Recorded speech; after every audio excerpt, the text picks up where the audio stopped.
Good morning, students. We are being looking into history chapter 4, the making of a global world, and we saw how the pre-modern world time period there, how the globalization were intact or it was existing, and in the up 18th century or up to 18th century, India and China were the richest countries, but afterwards, at the beginning of 19th century or the last part of 18th century, America and Europe started or becoming the center of trade and commerce. Especially Europe has become the center of commerce and trade. Now we come to next topic, the 19th century, that is, we are talking about the 100 years, 1815 to 1914. So this time, see, it was a period or a century of changes. It saw great changes: economic, political, social, cultural, and technological factors interacted in complex ways to transform societies and reshape external relations. So this intermingling, it was in all the field, and there was changes in the society. See, economics identify three types of movement or flows within international economic exchanges. So these three flows or movement, we'll see what are they. The first is the flow of trade, which in the 19th century referred largely to trade in goods, especially cloth or wheat, textiles, and food crops were food grains. These were transported or traded to European countries. Now the second one is the flow of labor, that is the migration of people in search of employment. First it was flow of trade or the goods, then second the flow of labor, that is migration of people. They were migrating for job. Now the third is movement of capital for short-term or long-term investment over long distances. So the flow of trade or goods and flow of labor, that is migration of people, and then the flow of capital or movement of capital. Okay, so all these three flows were closely interwoven and affected people's lives more deeply now than ever before. Okay, so the interconnections could sometimes be broken. For example, labor migration was often more restricted than goods or capital flows. So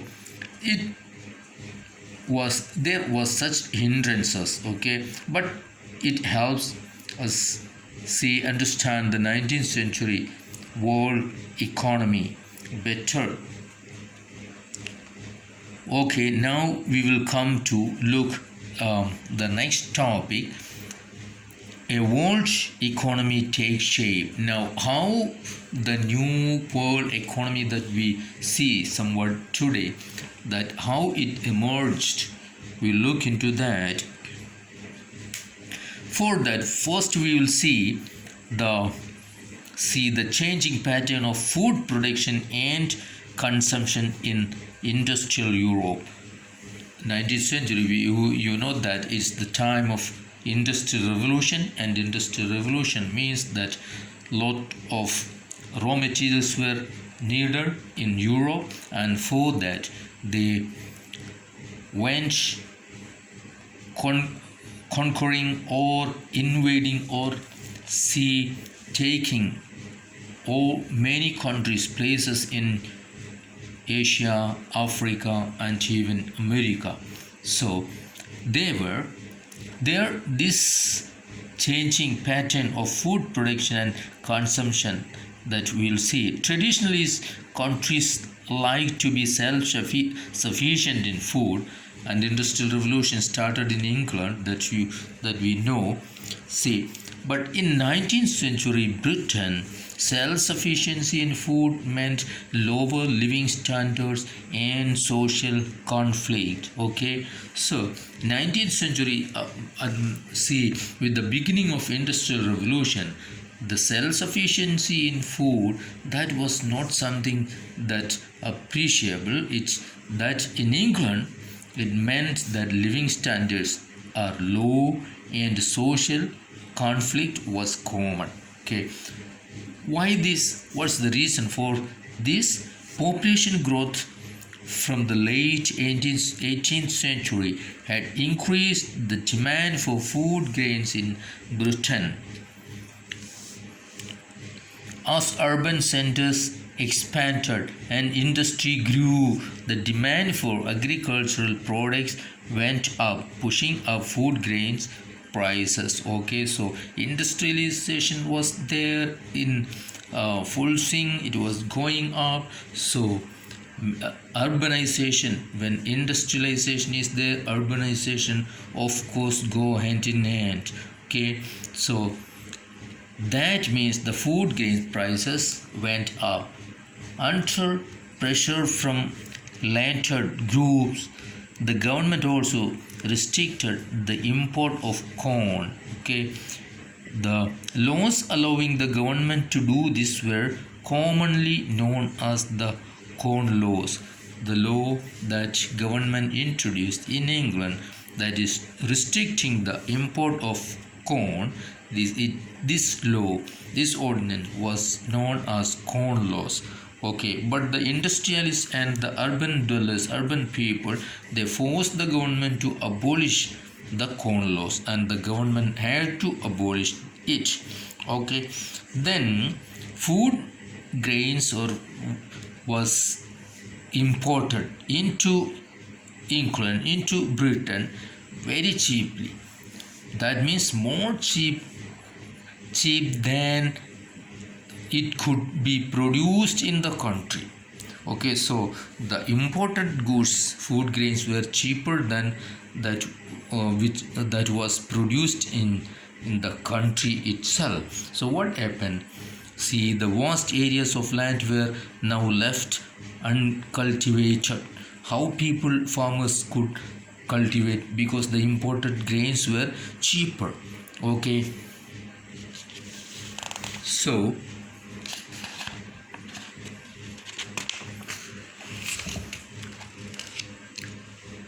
the food prices fell and consumption in Britain rose. Because the price fell, that means demand went up. Okay, from the mid 19th century, faster industrial growth in Britain also led to higher income. People were having good income. The laborers also were getting, employees also were getting good salary, and income went up. Therefore, more food imports.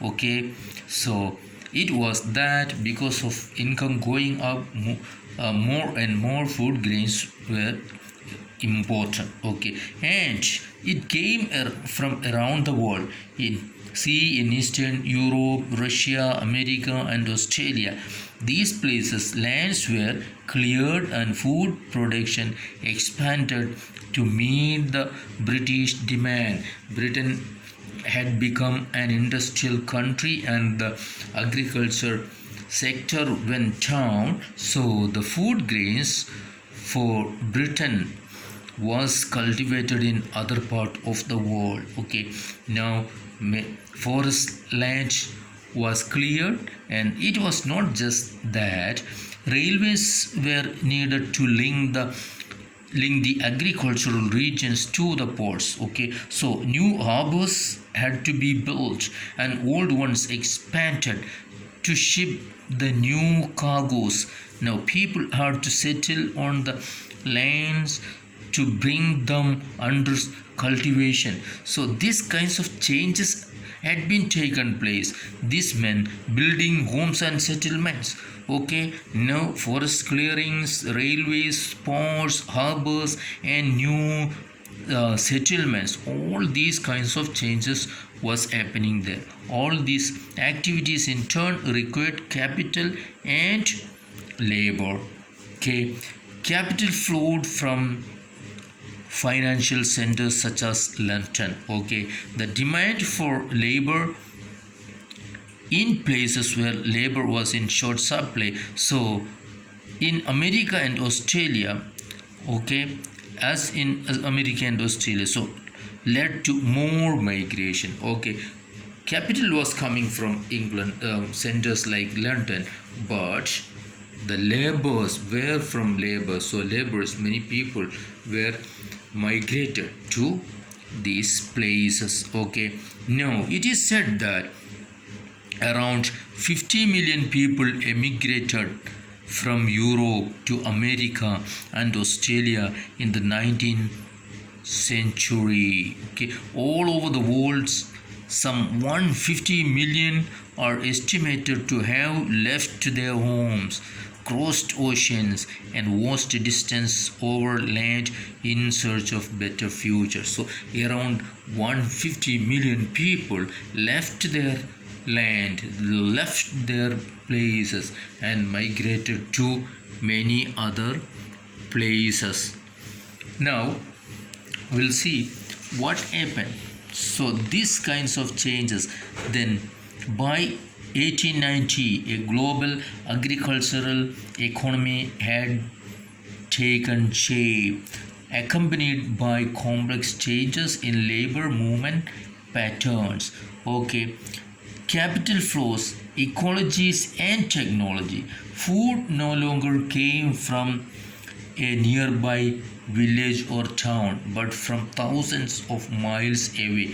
We have seen that England, the condition in England, the industrialization or caused leaving agricultural land in England. Okay, it was not grown by a peasant tilling his own land, but by an agricultural worker, perhaps recently arrived, who was now working on a large farm that only a generation ago had most likely been a forest. That means a forest that was cleared, and the worker who came from other part of the world, it was transported by railways built for that very purpose, and by ships which were increasingly manned in these decades by low-paid workers from southern Europe.